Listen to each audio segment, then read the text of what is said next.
change is a gradual process. However, our modern lifestyle is increasing the changes at an alarming rate. Climate change has negatively affected not only humans but also plants and animals. In fact, the state of plants and animals today can tell us about the condition of our environment. For our project, we decided to focus on the revitalization of local plant and animal. Monarch butterflies are good indicators of the state of the environment. They migrate in the fall from Canada and the U.S. to Mexico. Milkweed plays an integral role in their survival. The butterflies can only lay their eggs on milkweed. In addition, the monarch caterpillar relies solely on milkweed as its food source. In recent years, this vital resource has been disappearing rapidly, threatening the very survival of the monarch butterfly.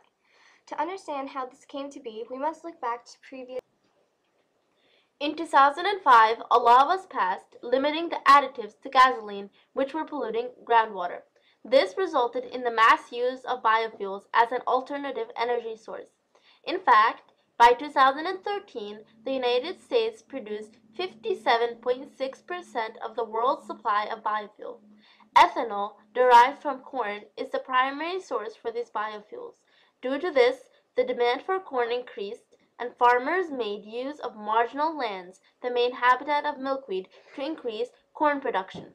Pesticides were used to eradicate the weeds. Within 10 years, the butterfly population plummeted from about 27.5 acres to 1.7 acres during seasonal hibernation due to the decrease of milkweed. This is how the production of ethanol has had unintended consequences on the monarch butterfly population, pushing them towards endangerment. In an effort to counter these effects, we planted milkweed seeds at the Plains World Preserve as part of a national effort to save the monarch's life source. The preserve helps to protect wildlife and is home to many plants and animals whose habitats have been damaged due to human activity. Besides planting milkweed, we participated in the maintenance and care of animals by cleaning a European starling's cage, which has been cared for by the preserve for many years. As part of our efforts to revitalize local plant habitats, we also volunteered at Rutgers Gardens, which is a nonprofit organization that has horticulture display and botanical gardens and greenhouses. Through public programs and gardening classes, the Rutgers Gardens educates the community about plant and landscape cultivation and develops a strong connection between people and nature. We participated in a greenhouse workday and transplanted seedlings into larger pots in preparation for the upcoming Mother's Day plant season.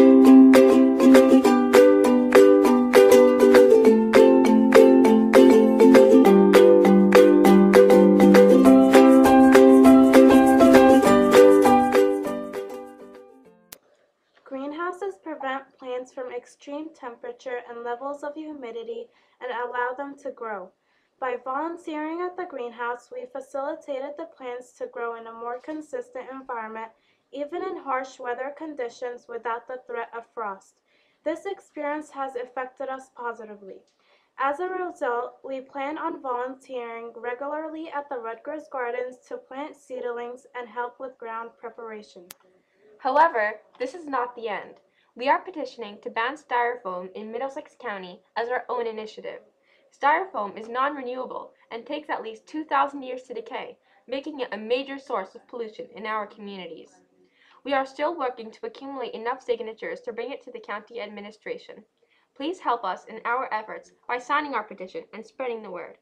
The perilous effects of the rapidly increasing rate of climate change is not something that can be solved with the flip of a switch.